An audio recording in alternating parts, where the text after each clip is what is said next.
Coming up today, I take a look at Dune, David Lynch's big, massive flop.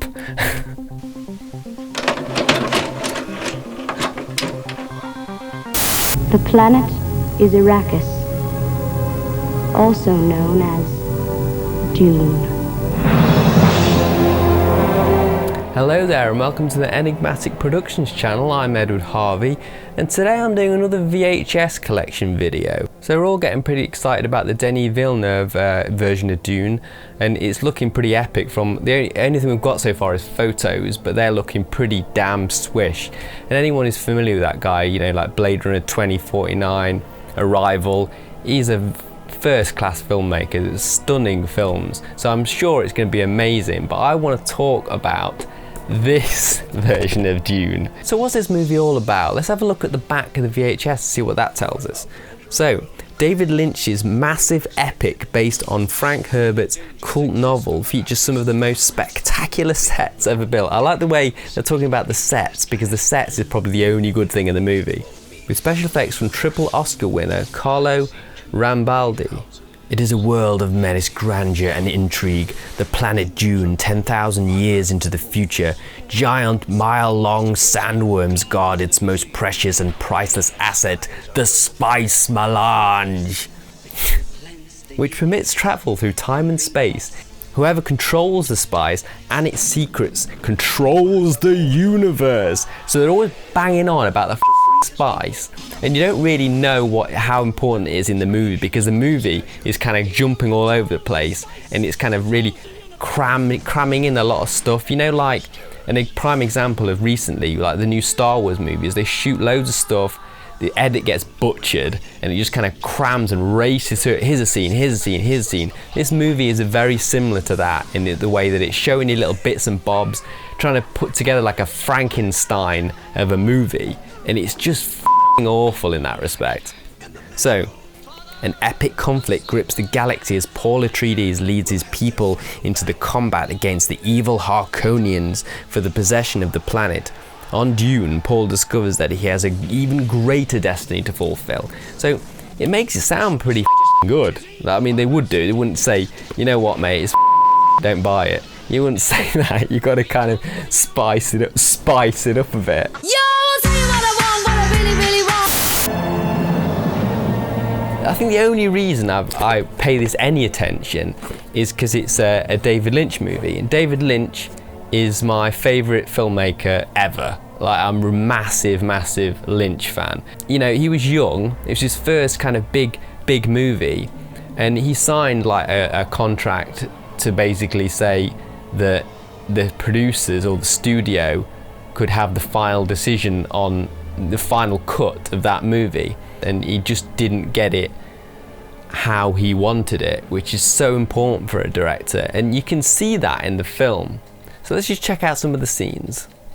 You can kind of say this movie isn't very David Lynch because the studio took over, but there is remnants of Lynch left in. Like, there's some weird bits in this movie, like where you see dogs just randomly, like someone's got loads of dogs, and it's kind of like a weird like scenario for them to have like lots and lots of dogs.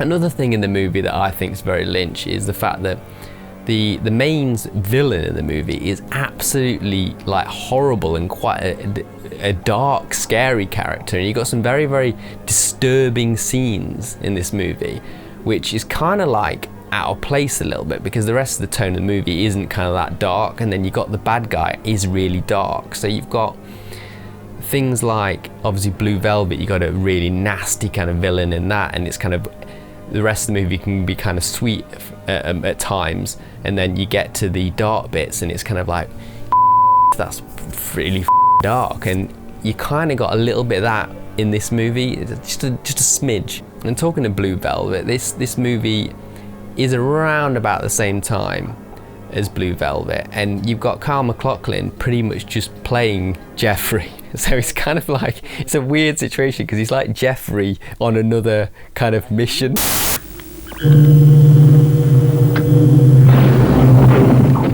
Who else have we got in this movie? Well, we've got Patrick Stewart's in this movie. He's basically like Kyle MacLachlan's like mentor guy, and there's early scene in the movie where he's training with Patrick Stewart, and it's an hilarious scene because they've got these energy shields, and the effect is so dated now, but it's, I imagine at the time it looked really cool. Like, it looks like an early kind of like CGI, but I don't think it is. It's just kind of weird like overlay, but as you can see, it is just ridiculous. So the movie's weakest thing is probably the screenplay, which is written by Lynch, but it's like basically it's just not very well adapted from the book. It's trying to kind of be the book, and the main thing about the writing is the internal dialogue.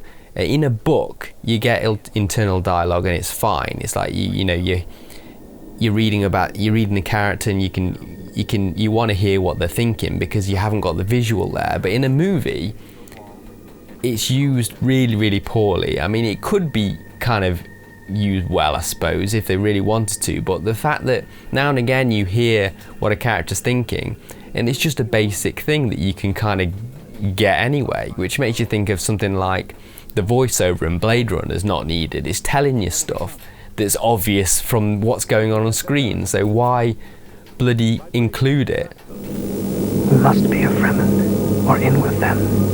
He's studying us. He's hiding something about the spice. When you talk about this movie with anyone who's seen it, I think the first thing someone says is Sting, and you laugh about Sting for about 5 minutes. Sting is in this movie, and he's probably ever since been like really ashamed of it. I don't know if that's true or not, but if I was Sting, I would be, because he's this weird, creepy kind of guy who in one scene is just basically in like a metal thong, and he's kind of like made, I think he's supposed to be sexy, I don't know, but it's kind of like, it's not at all. It's like really weird. And I suppose with a Lynch film, you're gonna get weird if you're in it. I don't know what the point of Sting is in this movie. Someone please tell me. Drop it in the comments. Tell me of your homeworld, Uso.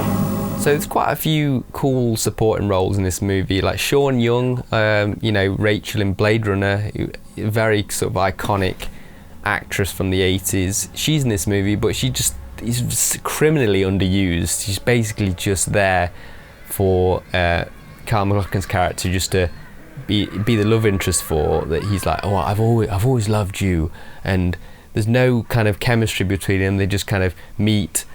She's just basically there for him to like kiss in some scenes. It's just basically just no like impact on the story whatsoever. But the only interesting thing to talk about regarding her is on set she actually filmed the making of herself on a Super 8 camera, and apparently it's just really cool, and it sounds like the making of that is actually better than the bloody movie.